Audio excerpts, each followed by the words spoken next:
This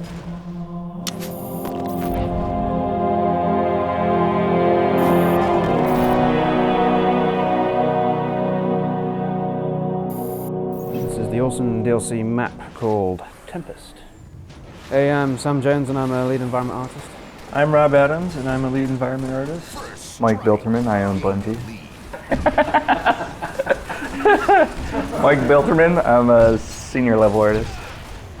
David Aldridge, a network engineer. I worked on performance analysis for Tempest. So you're a perf god, is what you're saying?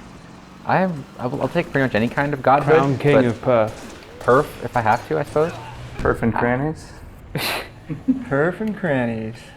Crannies are great for perf. So originally this map was called DLC Medium because it's the medium-sized map within a bucket of other 3 maps. It's not small, it's not big, it's just the right size, especially for killing red and blue dudes. And we knew that if we called it DLC Medium, that people wouldn't get attached to the name and we could change it later. Although Medium is an awesome name, I really like it. That's pretty cool. I grew pretty attached to Medium. Dispassionate like me. The map is built to support optimally around 8 to 12 players. It's a bit too big for, say, 4 players, and it's a bit too small for 16. Tempest is a Foreigner weather HQ, which, as you can see here, has these wonderful laser beams that are meant to be some part of the weather controlling system. And then out in the sea here, we have these wonderful, huge shrines with little vortices atop them. So in terms of the actual vegetative theme of the map, we have this kind of wonderful high Sierra, rocky, subalpine backdrop. We have these huge rocks with this kind of really visible diagonal strata that's meant to both lead the eye and also look pretty awesome.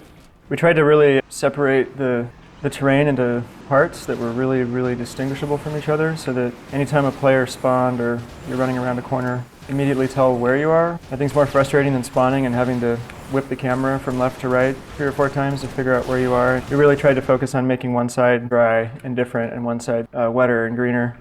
So yeah, all that stuff just makes the map feel really grounded.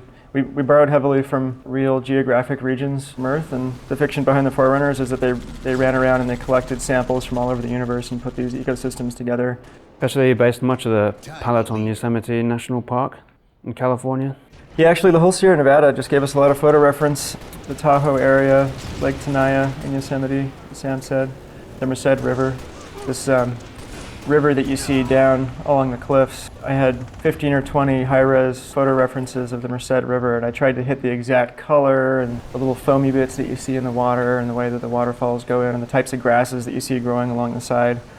If anyone notices rocks floating in the water, I'm officially apologizing right now. But rocks do float if they're full of air. They're actually made of pumice. Yeah. Well, grenades float, as we all know, so it didn't seem like that big of a leap.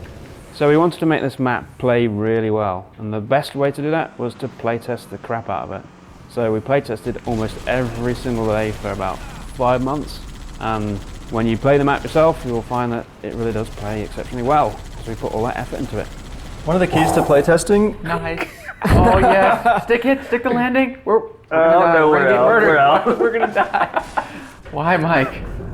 I think one of the keys to getting really, really smooth, tight, focused, and balanced maps is to have the actual development artists that are working on the map take part in the frequent playtests so that they're not just reacting to Play again. a bunch of bullet points from playtest sessions and lists of feedback, but they're the ones there that are actually feeling the grief from somebody up on a cliff. So having an emotional investment in the map as an artist, I think makes you a better designer. Because we had our artists playtesting almost every single day, I think that really had an effect on how balanced and tight these maps are.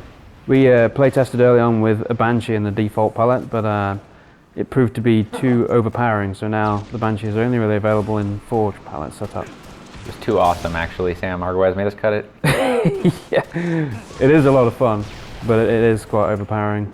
So I think what you're seeing in this map is reminiscent of Forge, but it has a lot of new stuff as well, especially when you consider all the brand new Forerunner buildings that Mike Bilterman made. I think they're the best looking Forerunner buildings we've ever made. They're just stunning.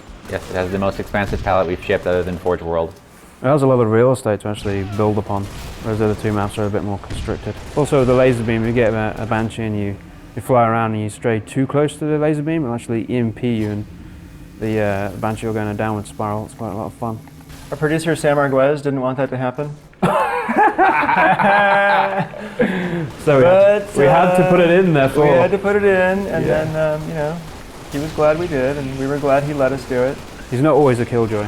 Very untypical of him to try to talk us out of doing something fun. He is the killer of fun. Ooh, Captain Fun Killer. Sorry, we can't do that. That'd be too much fun. We don't have the time for that much fun in here. Fun is not in the schedule. He's gonna kill us for that one. Is he here? I'm gonna go upstairs. He'll be shaking his head. Yeah, we can't edit that out. That's got to go in. Let's go get it released. Thanks for watching us play Tempest. We love making it as much as you'll love playing it. It's coming out November 30. Download it. It's well worth it. Yeah, an armor lock's for douches. It really is. So we had to put it in there.